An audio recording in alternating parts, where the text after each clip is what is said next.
meus amados, é um privilégio poder partilhar com vocês nessa noite tão bonita, diante de um grupo tão seleto, a palavra de Deus.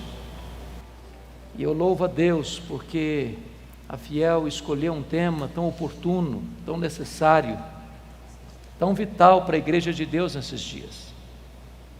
E a minha oração e a minha esperança é que o Espírito Santo de Deus opere poderosamente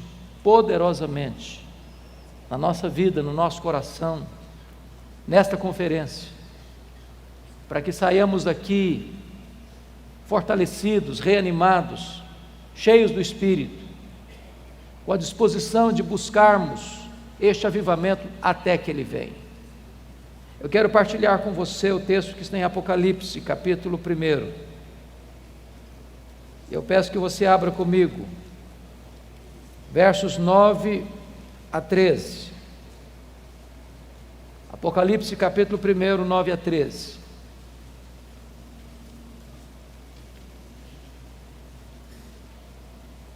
Está escrito: Eu, João, irmão vosso, e companheiro na tribulação, no reino e na perseverança.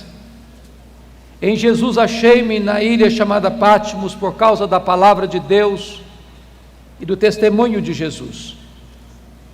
Achei-me em espírito no dia do Senhor, e ouvi por detrás de mim grande voz, como de trombeta, dizendo: O que vês, escreve em livro e manda às 7 igrejas: Éfeso, Esmirna, Pérgamo, Tiatira, Sardes, Filadélfia e Laodiceia.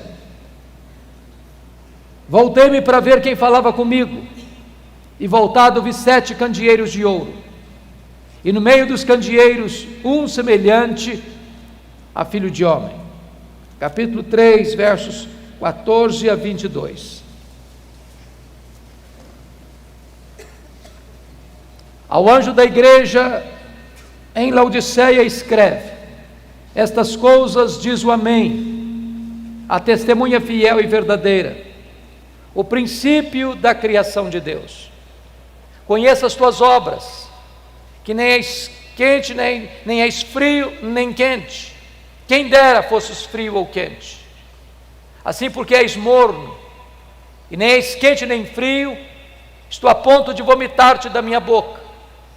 Pois dizes: Estou rico e abastado, e não preciso de coisa alguma, e nem sabes que tu és infeliz, sim, miserável, pobre, cego e nu. Aconselho-te que de mim compres ouro refinado pelo fogo, a fim de te enriqueceres, vestiduras brancas para te vestires, a fim de que não seja manifesta a vergonha da tua nudez, e com lírio para ungir os teus olhos, a fim de que vejas. Eu repreendo e disciplino a quantos amo. Sê, pois, zeloso e arrepende-te. Eis que estou à porta e bato. Se alguém ouvir a minha voz e abrir a porta, eu entrarei e cearei com ele, e ele comigo. Ao vencedor dar-lhe-ei sentar-se comigo no meu trono, como eu venci e sentei com o meu Pai no seu trono. Quem tem ouvidos, ouça o que o Espírito diz às igrejas. Amém.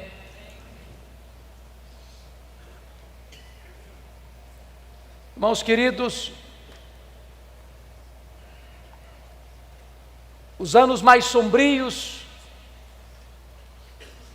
da perseguição à igreja haviam chegado, desde que Nero, com 17 anos de idade, tornou-se imperador de Roma. Nero era um homem louco, era um homem devasso, era um homem violento, mandou matar a sua própria mãe. Desde que este homem assumiu o governo de Roma, é que as nuvens escuras de uma perseguição cruel e avassaladora se formavam no horizonte, anunciando a chegada de um tempo muito amargo para a igreja de Deus. 10 anos depois que este homem assumiu o governo, em 54, precisamente no dia 17 de julho, agora de 64, segundo os melhores historiadores, ele mesmo colocou fogo na capital do império. Por causa da sua megalomania, queria construir uma Roma mais bela, mais pujante, mais magnificente. Subiu para o alto da torre de Mecenas, vestido de ator, tangendo a sua lira, assistindo de lá o espetáculo das chamas, lambendo a capital do império. Foram 7 noites e 6 dias de incêndio, de 17 de julho a 24 de julho. Quando o incêndio acabou, a cidade de Roma estava devastada. Dos 14 bairros de Roma, 10 deles foram destruídos pelas chamas. Os 4 bairros restantes, densamente povoados por judeus e cristãos, dão a Nero um álibi para botar a culpa do incêndio de Roma nos cristãos. E começa então uma brutal e sangrenta perseguição contra a igreja. Os historiadores afirmam que faltou madeira para se construir cruz, tamanha quantidade de crentes que foram crucificados em Roma. Uma verdadeira chacina, um verdadeiro banho de sangue. 2 anos depois, ano 66, explode uma rebelião dos judeus em Cesareia Marítima, porque uma sinagoga fora profanada e os zelotes, que nunca foram favoráveis ao governo de Roma em Israel, rebelaram-se contra Roma. E Roma manda para lá o general Tito, para tentar controlar aquele motim, aquela revolta, aquela rebelião. 2 anos depois, ano 68, o Senado depõe o imperador Nero. Nero tira sua própria vida. 2 anos depois, ano 70, a rebelião em Israel se torna incontrolável. Então o general Tito cerca a cidade de Jerusalém. Ninguém pode entrar, ninguém pode sair. Quando todas as possibilidades de resistência haviam acabado, Tito invade Jerusalém, destrói Jerusalém, arrasa o templo de Jerusalém, não fica pedra sobre pedra, passa milhares ao fio da espada e promove aquilo que nós chamamos de a maior diáspora, a maior dispersão dos judeus de todos os tempos, desde o ano 70 a 14 de maio de 1948, quando Israel retorna ao seu território.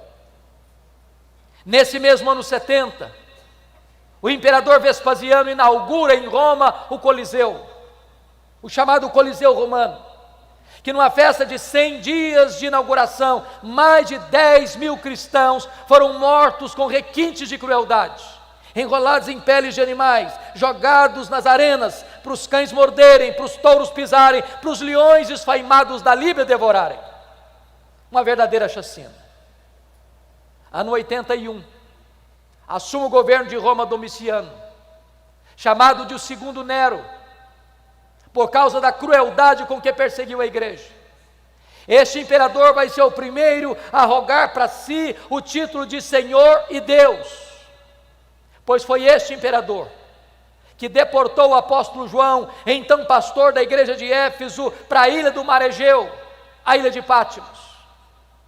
Vale destacar que neste tempo todos os apóstolos de Cristo já estavam mortos pelo viés do martírio. João era o último representante do colégio apostólico. Certamente, a intenção de Domiciano era calar a voz do último apóstolo do Senhor Jesus, fechando-lhe todas as portas da terra. Mas quando todas as portas da terra se fecharam para João na terra, Deus abriu-lhe uma porta no céu e disse: sobe para aqui, e eu te mostrarei não as coisas que talvez aconteçam, não as coisas que podem acontecer, eu te mostrarei as coisas que devem acontecer. Até nas horas mais sombrias da igreja, Deus continua no trono, Deus continua governando a história do seu povo. Era um dia de domingo, era o dia do Senhor. Quando João escuta atrás dele uma voz, como voz de trombeta, dizendo: o que vês escreve em livro e manda às 7 igrejas, Éfeso, Esmirna, Pérgamo, Tiatira, Sardes, Filadélfia e Laodiceia. Quando ele se volta para ver quem falava com ele, ele não vê quem falava com ele.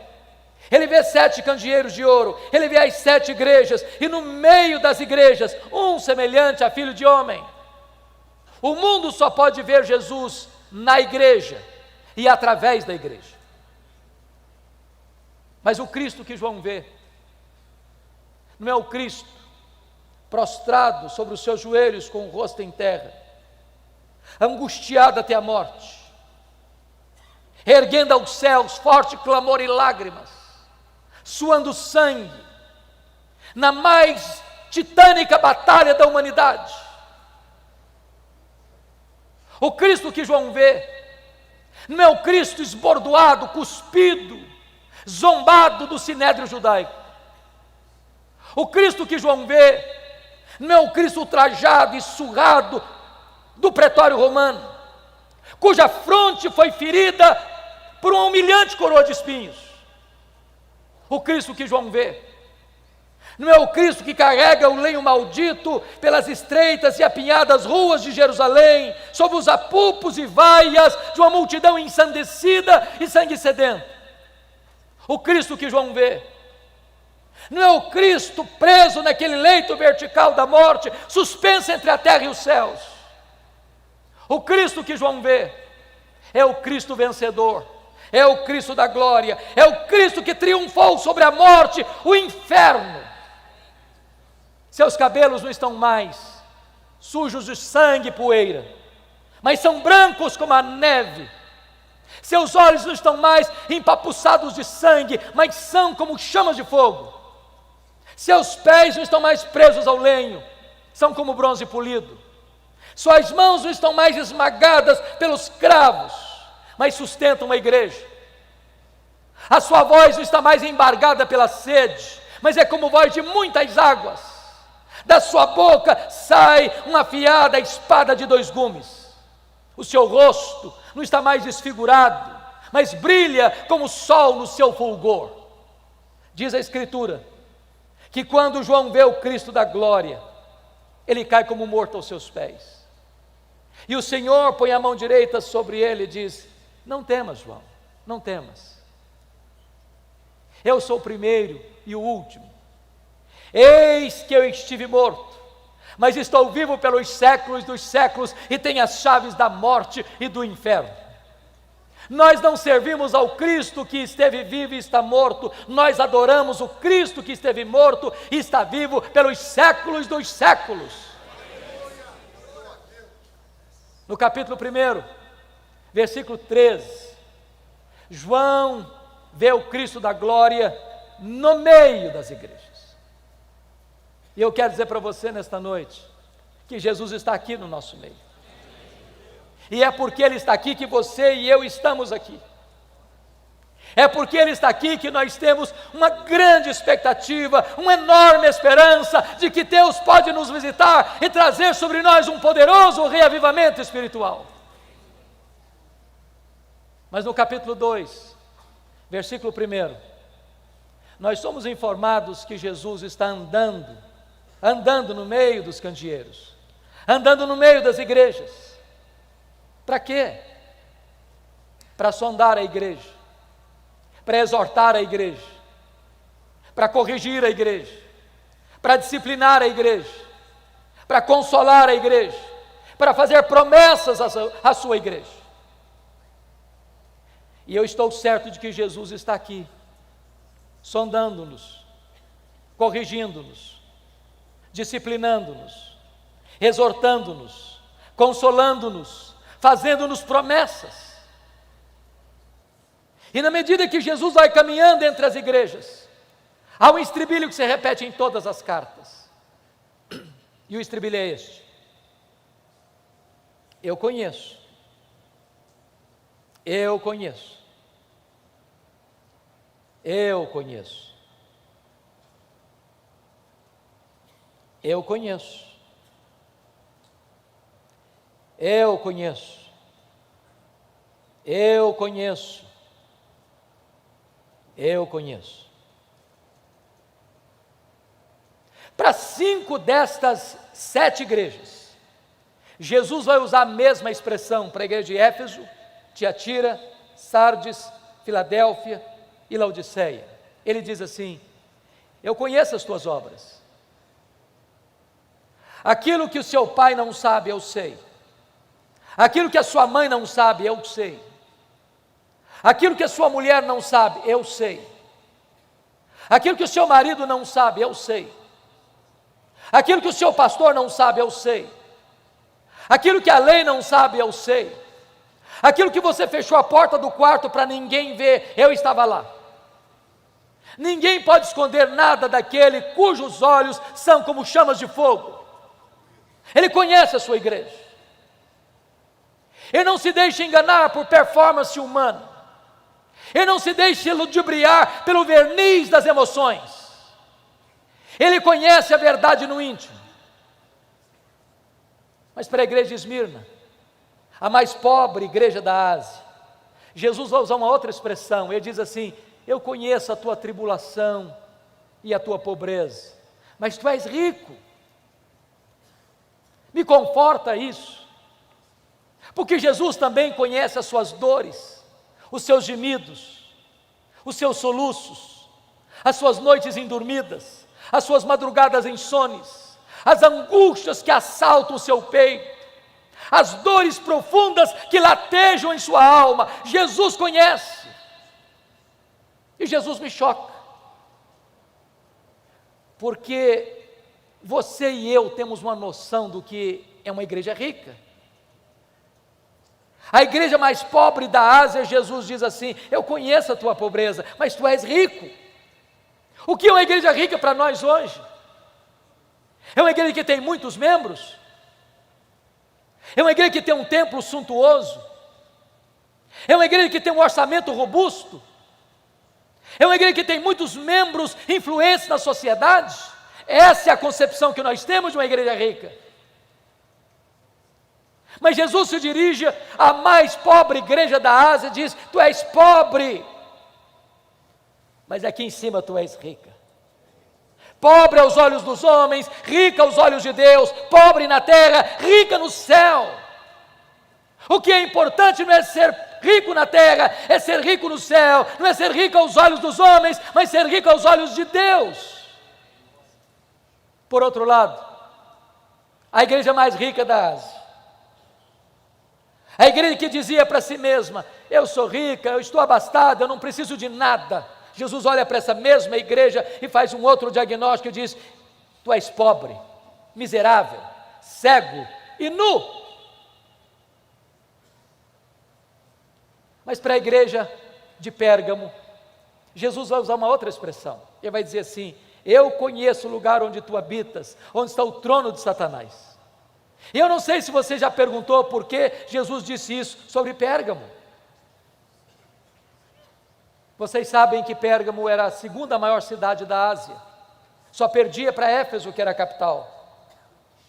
Quando se disputava na Ásia Menor que cidade construiria o primeiro templo de adoração ao imperador romano como uma divindade, Pérgamo ganha a concorrência e constrói o primeiro templo de adoração ao imperador na Ásia Menor.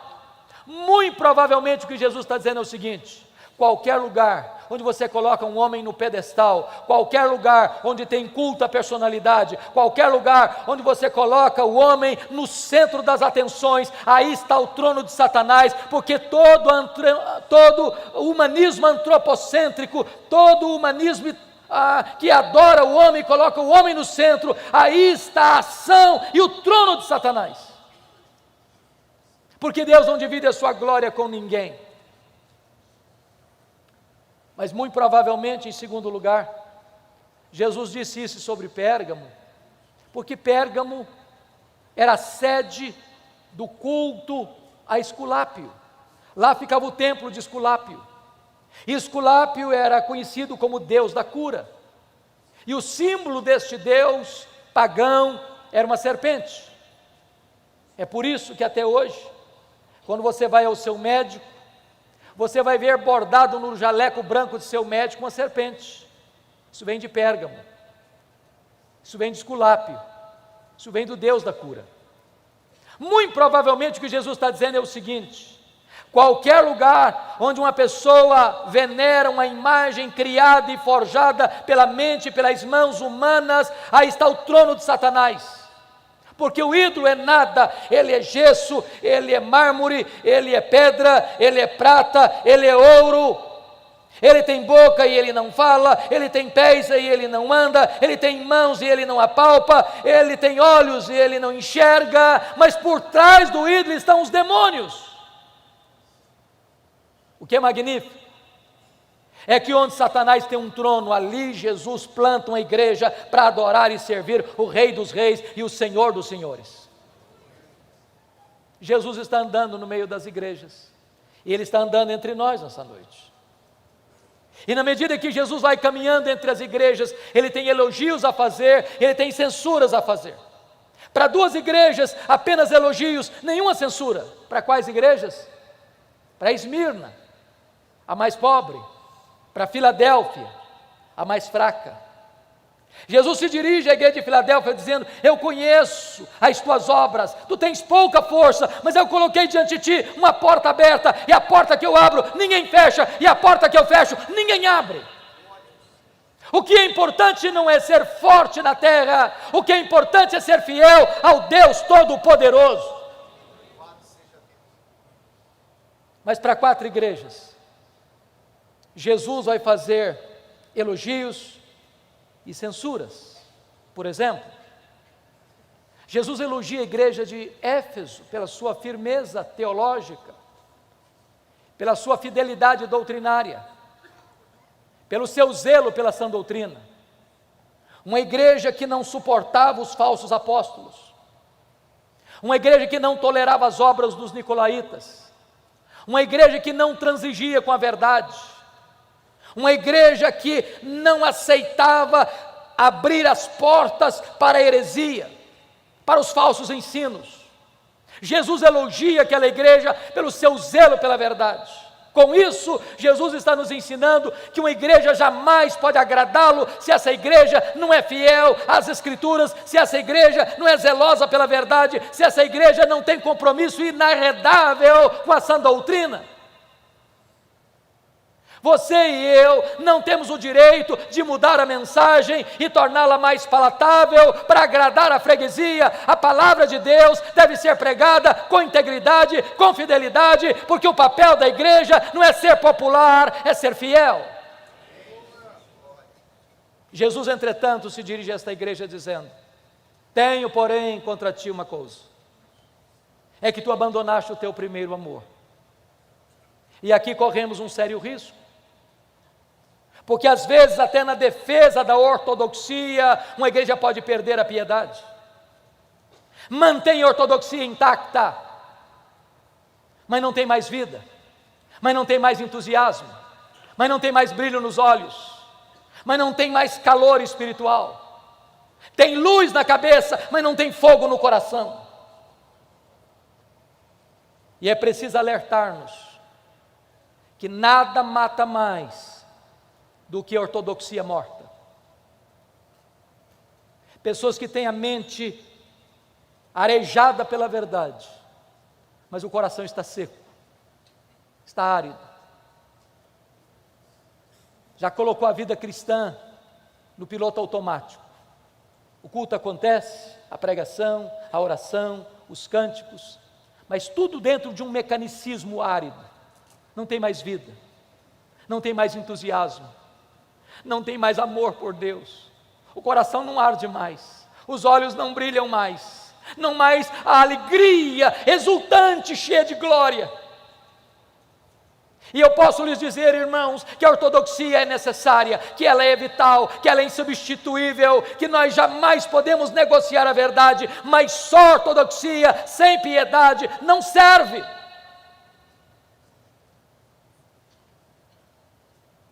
Jesus se dirige à igreja de Tiatira, e ele elogia aquela igreja, porque agora quando escreve, esta igreja tem mais fé, mais obras e mais amor do que lá atrás quando ela começara.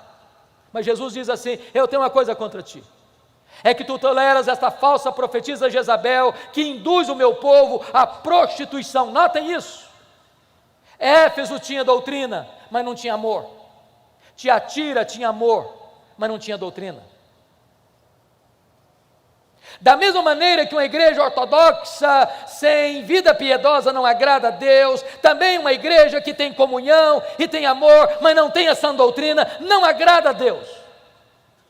Nós não podemos divorciar o que Deus casou, nós não podemos separar o que Deus uniu, teologia e ética, doutrina e vida, credo e conduta.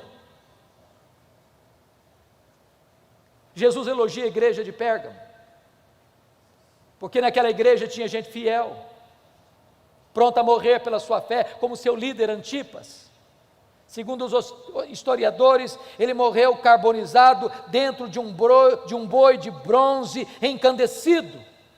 Mas nessa mesma igreja tem gente flertando com as doutrinas de Balaão, nesta mesma igreja tem gente flertando com o mundo, nesta mesma igreja tem gente que está com um pé dentro da igreja e outro fora da igreja. Pelas minhas andanças pelo Brasil, é muito comum eu escutar a seguinte pergunta: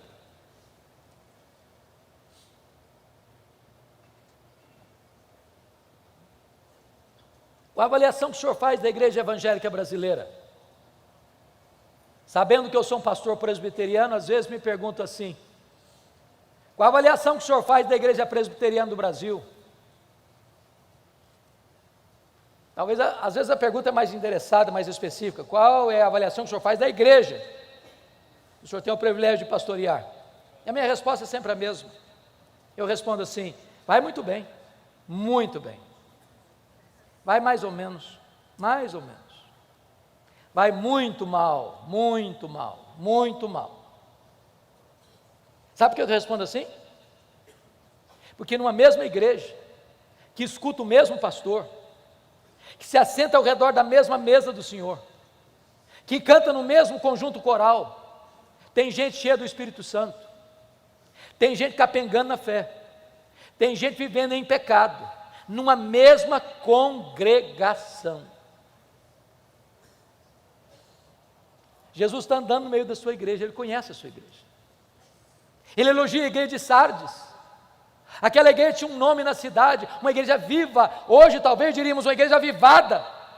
Talvez a sua liturgia fosse empolgante, talvez a música fosse eletrizante, talvez as emoções transbordassem. Mas Jesus olha para essa igreja que tem o nome de que é uma igreja avivada e diz: não, isso não passa de um verniz, você está morta. Tem poucos, apenas poucos, que ainda não contaminaram as suas vestiduras. E com isso Jesus me ensina 3 verdades. Primeiro, ele me choca. Sabe por que me choca? Porque a igreja que diz que é pobre, Jesus não, você é rica. A igreja que diz que é rica, Jesus não, você é pobre. A igreja que diz que é viva, Jesus não, você está morta. A igreja que diz que é fraca, Jesus não, mas eu coloquei diante de você uma porta aberta. Então, 3 coisas eu aprendo. Primeiro, o que é importante não é o que você pensa a seu respeito. O que é importante não é o que as pessoas dizem a seu respeito. O que é importante é o que Jesus diz a seu respeito. Jesus não tem uma opinião a seu favor, a seu respeito. Jesus tem o diagnóstico. Ele conhece as nossas obras. Mas, queridos irmãos, para uma igreja não tem elogio nenhum, apenas censuras. Que igreja é essa? Laodiceia. Eu peço que você vá comigo agora para o capítulo 3. É curioso que a igreja que recebe apenas censura de Jesus, que mais fez Jesus sofrer, é a igreja que tem a melhor opinião de si mesma de todas as 7 igrejas. Tem a melhor autoavaliação. Essa igreja se olhava no espelho e dizia assim: estou bem na fita. Ela aplaudia a si mesma. Ela formava um grande coro diante do espelho para cantar o hino: quão grande és tu.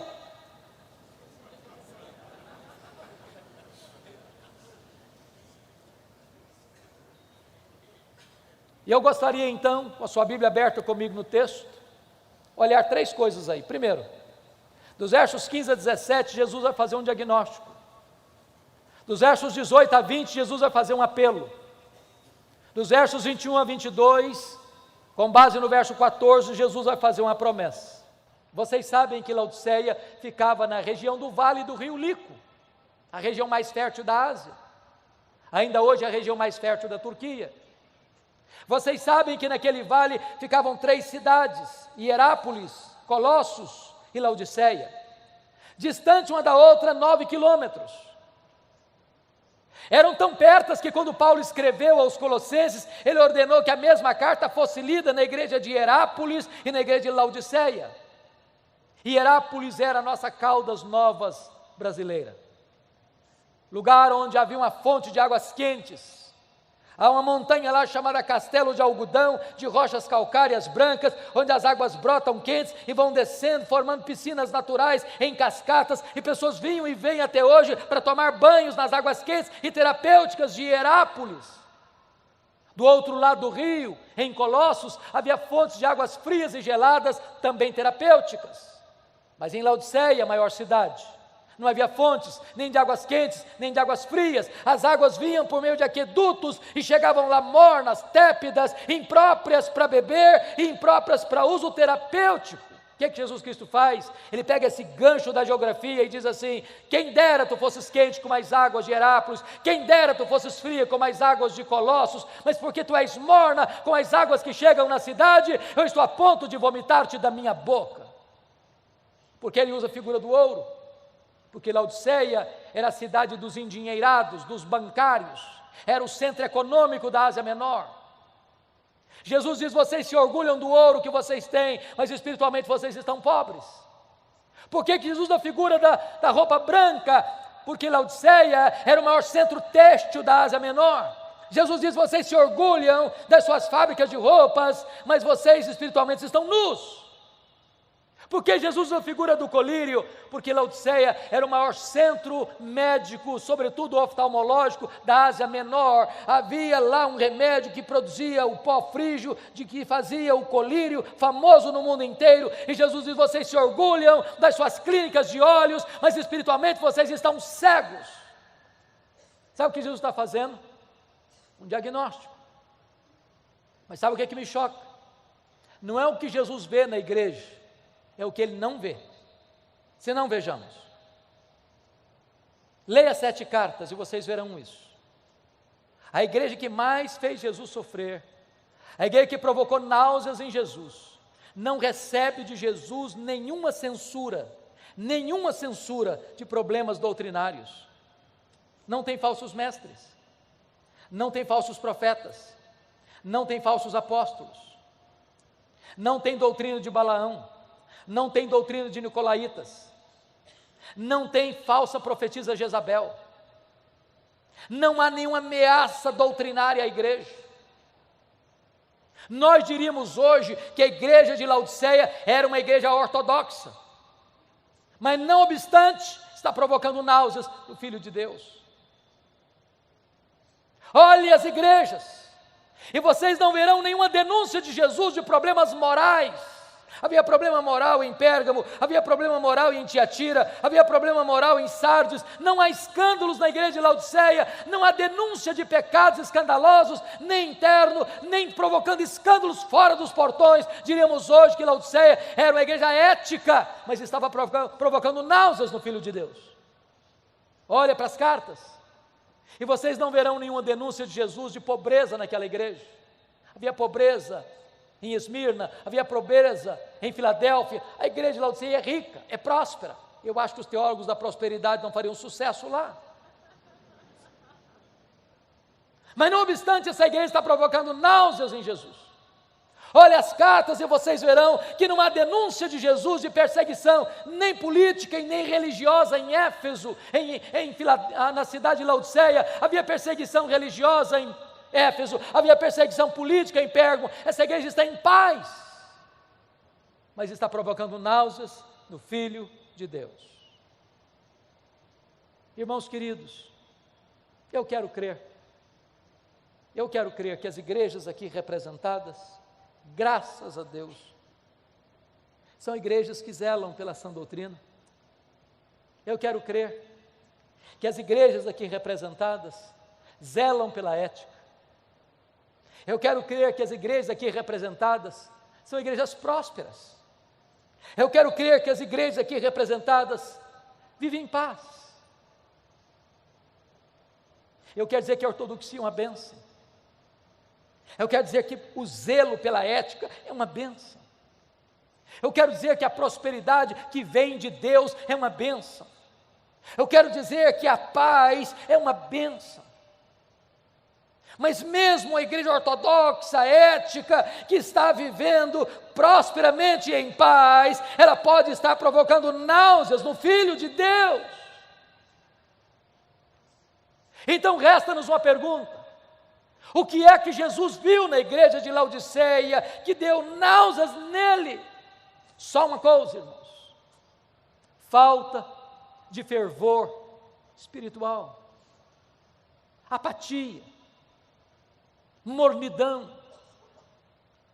falta de entusiasmo, falta de vibração, falta de brilho nos olhos, falta de fogo no coração, falta de zelo pelas coisas de Deus.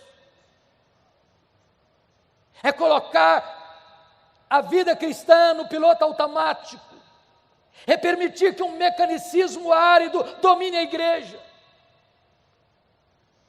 E eu tenho rodado este país de norte a sul, de leste a oeste. Tenho pregado em mais de 1000 igrejas das mais diversas denominações do nosso país. E eu não tenho dúvidas, irmãos, de que o problema da igreja evangélica brasileira é falta de fervor espiritual. E eu não estou falando de emoções. Em muitos lugares elas transbordam. Noutros lugares elas minguam. Eu estou falando de fervor, que, como já foi dito neste culto, não é produzido pelo homem, só o Espírito de Deus pode produzir. Falta fervor, queridos, falta quebrantamento, falta choro pelo pecado, falta arrependimento genuíno, falta fome de Deus, falta sede pela palavra, falta oração, falta avivamento. Eu temo, irmãos, eu temo que haja uma onda de secularização avançando galopantemente para dentro das igrejas evangélicas deste país. O índice de divórcio dentro das igrejas cristãs hoje é quase o mesmo fora das igrejas. O número de gente que vai para a cama com o namorado e com a namorada dentro das igrejas hoje é quase o mesmo fora das igrejas. A quantidade de crente desonesto, mentiroso, que dá cheque sem fundo e não tem compromisso com a ética dentro das igrejas hoje é quase o mesmo fora das igrejas.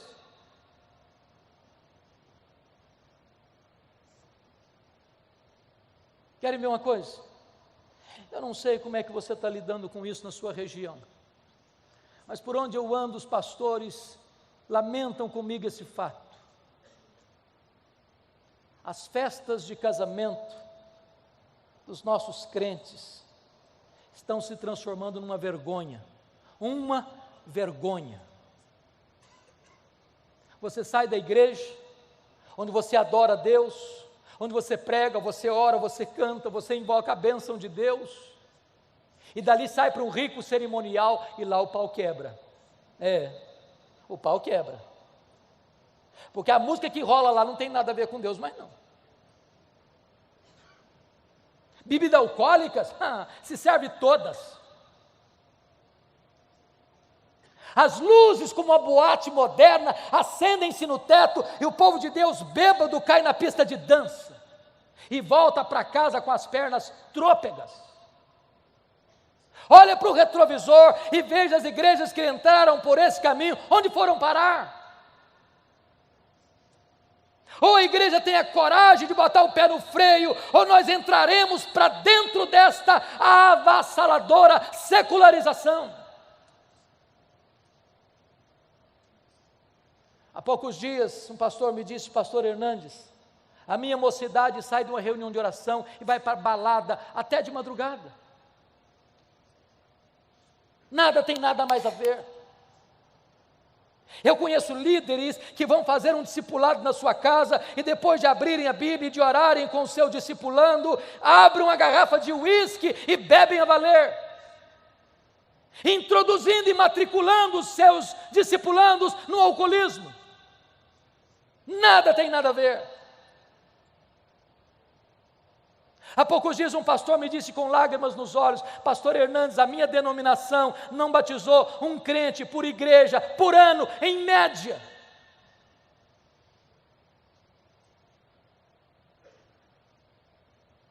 Meus amados irmãos,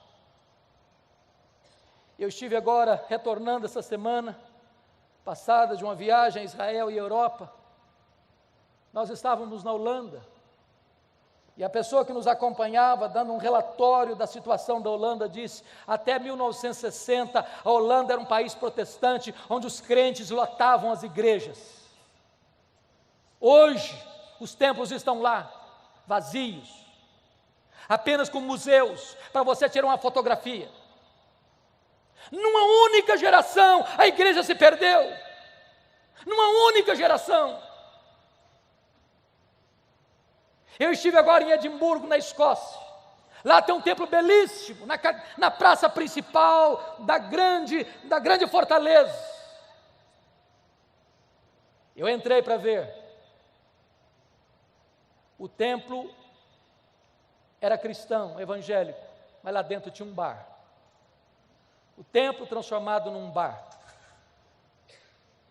Eu só pude chorar em ver aquela cena.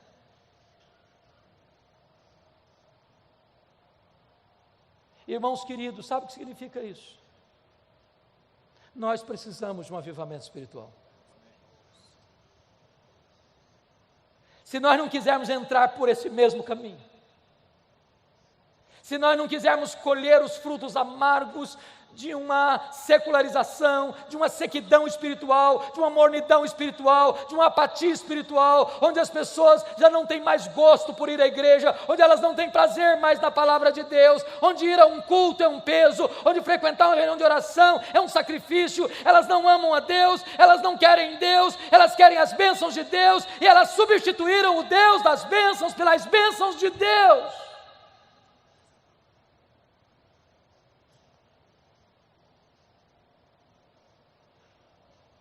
Depois que Jesus Cristo faz esse diagnóstico, Ele vai fazer um apelo. E Ele começa no verso 18 assim: aconselho-te, que de mim compres ouro refinado pelo fogo, para te enriqueceres, vestiduras brancas, para te vestires, a fim de que não seja manifesta a vergonha da tua nudez, e colírio para ungir os teus olhos, a fim de que vejas. E Jesus está me ensinando aqui o segredo, o caminho da restauração do fervor espiritual, porque está dizendo: aconselho-te que tu compres de mim, e Ele que é o dono da igreja, e Ele que é o cabeça da igreja, e Ele que manda na igreja, se apresenta como um mercador, dando conselhos. Ele tem um produto para vender, o produto é vital, e o preço é de graça. Aconselho-te que tu compres de mim, que tu compres de mim, que tu compres de mim, disse Jesus. Sabe o que Ele está nos ensinando? Há muitas pessoas que, percebendo falta de fervor, foram buscar fervor em fontes rotas, em doutrinas falsas, em experiências heterodoxas, e se perderam nos labirintos do misticismo. Nós não precisamos recorrer às últimas novidades do mercado da fé para buscarmos fervor, para buscarmos avivamento, queridos. Nós precisamos nos voltar para Jesus. É só Ele que pode aquecer o nosso coração, é só Ele que pode inflamar a nossa alma, é só Ele que pode derramar sobre nós poderosamente do seu Espírito. Porque quando os nossos olhos se abrem para contemplar a beleza do nosso grande Deus e Salvador Jesus Cristo, o nosso coração aquece. E quando os nossos olhos se abrem e o coração aquece, os pés se apressam. E quando os olhos se abrem e o coração aquece e os pés se apressam, os lábios se abrem para dizer que Ele está vivo e que Ele é a razão da nossa vida. Quando chega o verso 19, Jesus tem uma declaração a fazer e tem uma ordem a dar. E a declaração é esta: eu repreendo e disciplino a quantos amo. E a ordem é: arrepende-te. Irmãos, eu reconheço que Jesus pegou extremamente pesado com a igreja de Laodiceia, usando uma linguagem dura, cáustica, náusea, vômito, desconforto. Nada provoca tanto desconforto em Jesus do que uma igreja apática, morna, árida. Mas sabe por que ele pegou pesado com essa igreja? Sabe por que Jesus pega pesado com você e comigo? Porque ele está dizendo o seguinte: eu não desisto de você, eu não abro mão da sua vida, eu não posso aceitar que você viva uma vida árida, morna, apática. Eu não fui à cruz, eu não morri, ressuscitei, voltei aos céus e derramei o Espírito Santo para produzir uma igreja apática. Então Jesus dá uma ordem: sê, pois, zeloso e arrepende-te, muda a tua vida, muda a tua conduta. Quando chega no verso 20, Jesus docemente se apresenta e diz: eis que estou à porta e bato. Se alguém ouvir a voz e abrir a porta, eu entrarei e cearei com ele e ele comigo. Que Jesus nos convide a cear com ele é um milagre, mas que ele queira cear conosco é graça. A única maneira de o coração aquecer é estarmos a sós com Jesus, aos pés de Jesus, na intimidade de Jesus. Depois que ele faz este apelo, ele vai fazer a promessa. No verso 14 ele diz por que ele tem competência e autoridade para fazer essa promessa, porque ele se apresenta assim: estas coisas diz o Amém. Ele é a última palavra de Deus para você e para mim. Se nós não ouvirmos a voz dele, não há mais esperança para a nossa alma. Estas coisas diz a testemunha fiel e verdadeira. Ele é a testemunha fiel e verdadeira, porque ele promete, ele cumpre o que promete, e quando ele faz, ninguém pode impedir a sua mão de fazê-lo. E ele é o princípio da criação de Deus, porque todas as coisas foram criadas por ele, e sem ele nada do que foi feito se fez. E se ele chamou à existência as coisas que não existiam, ele é poderoso para restaurar o fervor espiritual no nosso coração nesta noite. A promessa é esta, está no verso 21. Ao vencedor, dar-lhe-ei sentar-se comigo no meu trono, como eu venci, sentei com meu Pai no seu trono. Para uma igreja que valorizava o glamour do mundo, a riqueza do mundo, as glórias do mundo, Jesus diz: eu tenho coisa melhor para vocês, eu tenho o trono. E Jesus faz uma transição maravilhosa da intimidade da mesa para a publicidade do trono. Quem se assentará com ele publicamente no trono? Exatamente quem assentou-se com ele intimamente à mesa. Por isso ele termina dizendo: quem tem ouvidos, ouça o que o Espírito diz às igrejas. No ano 2011, irmãos, eu fui visitar essas 7 igrejas. E eu confesso para vocês que na medida que eu caminhava e meditava sobre esse assunto, muitas vezes as lágrimas vieram aos meus olhos, porque essas 7 igrejas estão literalmente mortas. Literalmente mortas. O que você vê são escombros,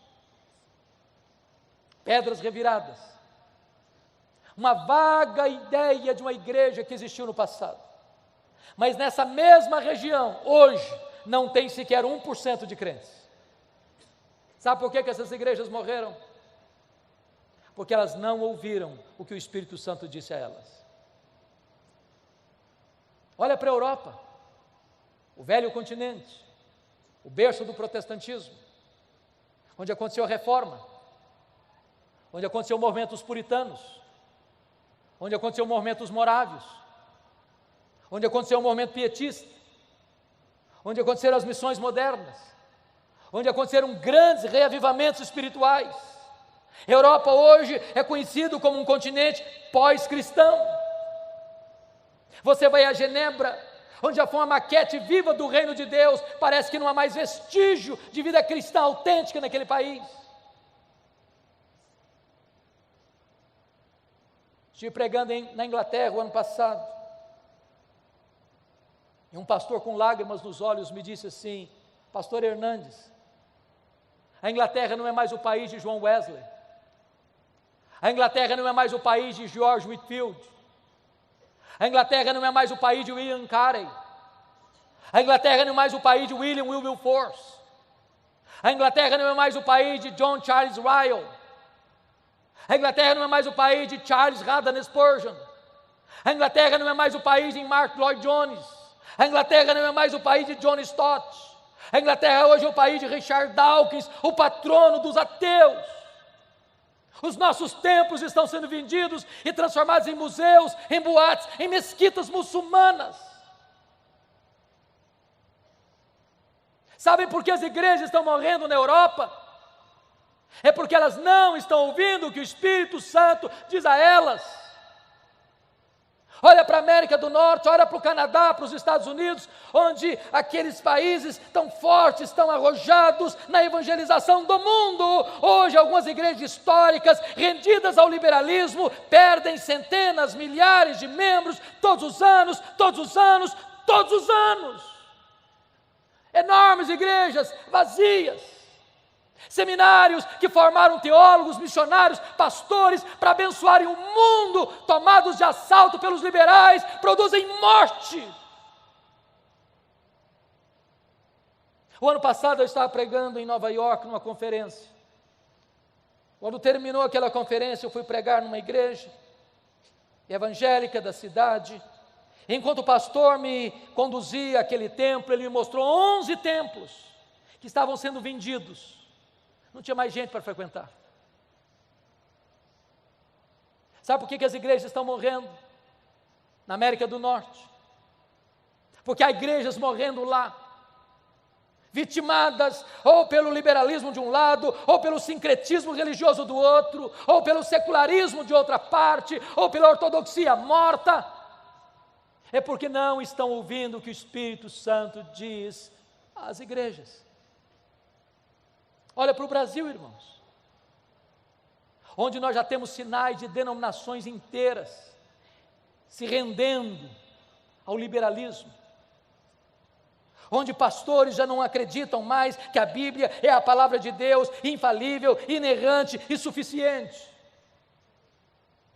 Igrejas que, em vez de avançarem contra as portas do inferno, já estão dando marcha ré e perdendo membros ano após ano. Olha para o Brasil, e você vai ver mega templos lotados e lotados de multidões e multidões, mas aí não tem evangelho, não se prega sobre a graça, não se prega sobre a cruz, não se prega sobre o novo nascimento, não se prega sobre a justificação pela fé, não se prega sobre a santificação, não se prega sobre o Espírito Santo, não se prega sobre as bem-aventuranças eternas, não se prega sobre a condenação eterna, não tem evangelho, e onde não tem palavra de Deus, não tem o Deus da palavra.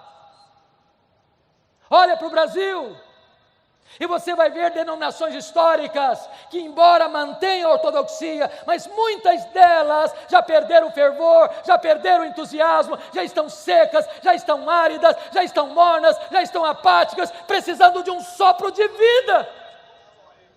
Oh, irmãos, nós precisamos de um avivamento espiritual, nós precisamos de um sopro do céu.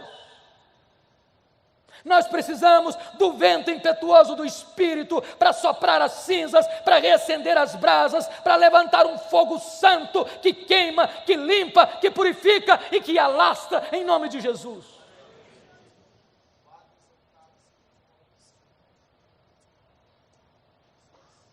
Nós corremos um grande risco, queridos, porque a cada 3 gerações uma igreja pode correr o risco de entrar num processo de esfriamento, de secularização, de apostasia. Aquela geração que nasceu no Egito, morreu no deserto. A segunda geração que nasceu no deserto entrou na terra prometida. A terceira geração que nasceu na terra prometida, diz a Bíblia, não conhecia Deus mais. Talvez os nossos avós foram mais crentes que os nossos pais.